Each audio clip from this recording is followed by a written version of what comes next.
यसले चाहिँ अब पूजा गरेर राख्नु पर्यो।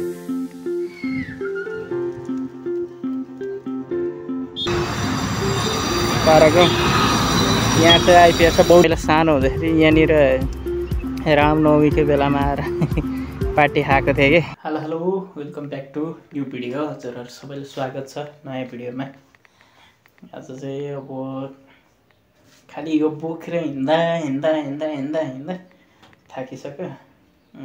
कतै ठाउँ बुझाउने, यसले चाहिँ अब पूजा गरेर राख्नु पर्यो भन्ने लाग्यो। अनि अब यो बोकेर हिँड्दा काम नलागेपछि, सबै ठाउँ डुलाउँदा काम नलागेपछि चाहिँ आज चाहिँ अलिकति कतै फ्रस्ट्रेट भएर बस्नु भन्ने हिसाबले चाहिँ यसो घुमघाम गरौँ, फ्रेस हावा खाउँ भनेर चाहिँ बौद्धतिर जानु लाग्दैछु। यसो बौद्धतिर घुम्छु आउँछु। मेडिकल पनि भइसक्यो, इन्टरभ्यू पनि पास भइसक्यो, तर पनि यसको कामै आउँदैन, कामै बन्दैन। यहाँ लेखेको छैन जस्तो छ क्या जानको लागि। मान्छेहरू युरोप अमेरिका पुग्छ, म खाडी जानलाई पनि यसको कामै आउँदैन। अब के यसलाई बोकेर कति हिँड्नु। त्यो भएर चाहिँ आज चाहिँ घुम्न जाँदैछु, एक्लै भए पनि। साथीहरू त छ।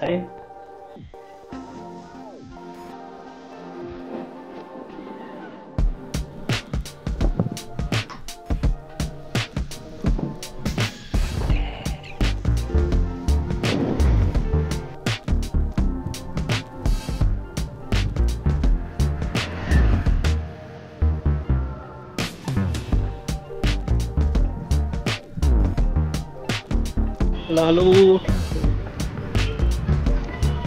म चाहिँ अब बौद्ध जान लाग्दैछु। कस्तो हुन्छ है, चौर आइपुग्यो, मुलपानी चौर। अब त्यो कुनाबाट त्यहाँनिरबाट यहाँनिरबाट अब गाडी चढ्नुपर्छ। भर्खरै यहाँ आइपुगेको छु चौरमा। यो चौर चाहिँ एकदम ठुलो छ है, यत्रो ठुलो चौर छ। यो चौरमा यसो घुम्ने हेर्ने। त्यहाँनिर मन्दिर छ। म पहिला सानो हुँदाखेरि यहाँनिर रामनवमीको बेलामा आएर पार्टी खाएको थिएँ कि, त्यही याद आउँछ। यहाँनिर आएँ, चिन्नु नै जान्नु, तर पनि आएर पार्टी खाएर यहीँ आएँ। पहिला 70 सालतिरको कुरा हो, त्योखेरतिर। ल अब म गाडी चढ्न जान्छु, बौद्ध जान्छु। बौद्ध गएर एकछिन फ्रेस हुन्छु, हेर्छु। अब भिडियो खिच्दाखेरि बोल्न त सकिँदैन होला, बौद्धतिर त मान्छे भिडभाड हुन्छ। आज शनिबारको दिन हो, मान्छे भिडभाड हुन्छ होला, बोल्न सकिँदैन होला। के कस्तो हुन्छ यसो क्लिपहरू खिचेर हाल्छु है। अब त्यही हो, बोल्ने अलिक कन्फिडेन्स छैन है, कन्फिडेन्स बनाएको छैन। अब बिस्तारो कन्फिडेन्स हुन्छ होला है। ल अब बौद्ध गएर भेटौँ है।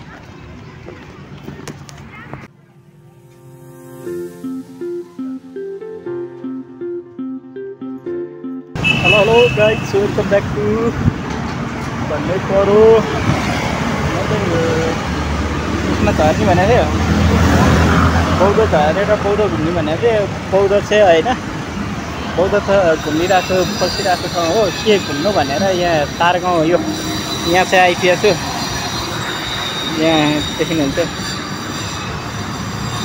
पाराको यहाँ चाहिँ आइपुगेको छ। बौद्धभन्दा अलि यतापट्टि यो ठाउँमा चाहिँ आइपुगेको छ। यहाँ चाहिँ म घुमेको छैन कि, कहिले पनि घुमेको छैन। आज यसो भित्र छिर्न पऱ्यो, एक्लै भए पनि घुम्न पऱ्यो भनेर आएको छु। के कस्तो हुन्छ है, भित्रबाट हेरौँ। ल म चाहिँ यहाँ आएर यो टिकट काट्यो। टिकटको अब आइडी कार्डहरू हुने स्टुडेन्टहरूको लागि चाहिँ 200 रुपियाँ अरे, अरूलाई चाहिँ 300 रुपियाँ अरे। महँगो रहेछ टिकट चाहिँ। ल अब आएपछि त सबै कुरा खिच्नु पऱ्यो, यतातिर देखाउनु पऱ्यो होइन। यस्तो रहेछ के नला भने। यता चाहिँ गीत बजा भएर झ्याउ भयो क्या अलिकति। यो भोइसओभर गर्नु पऱ्यो गीत बजा भएर। यो कन्सर्टहरू भइरहेको रहेछ, मेलाहरू लागिरहेको रहेछ, फुड स्टलहरू। त्यो भएर अलिकति यहाँ साउन्ड चाहिँ त्यो गीत बजाएको भएर चाहिँ मैले साउन्ड म्युट गरेको छु। हेर्नु होला है। यो अलिकति गीत बजायो भएर चाहिँ म्युट गरिरहेको छु मैले, फेरि कपिराइट लाग्छ नि त, त्यो भएर।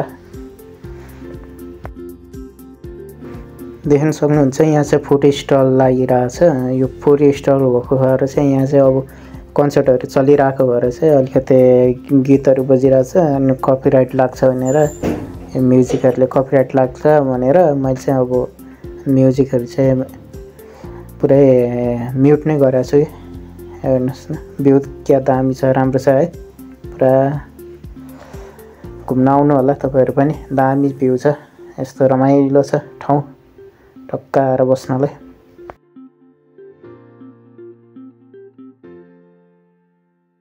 साथीहरू अब चाहिँ त्यहाँबाट निस्केर चाहिँ बौद्धतिर लाग्दैछु, बौद्धतिर गएर घुम्छु एकछिन, बौद्धतिरको माहौलहरू यसो हेर्छु के कस्तो छ।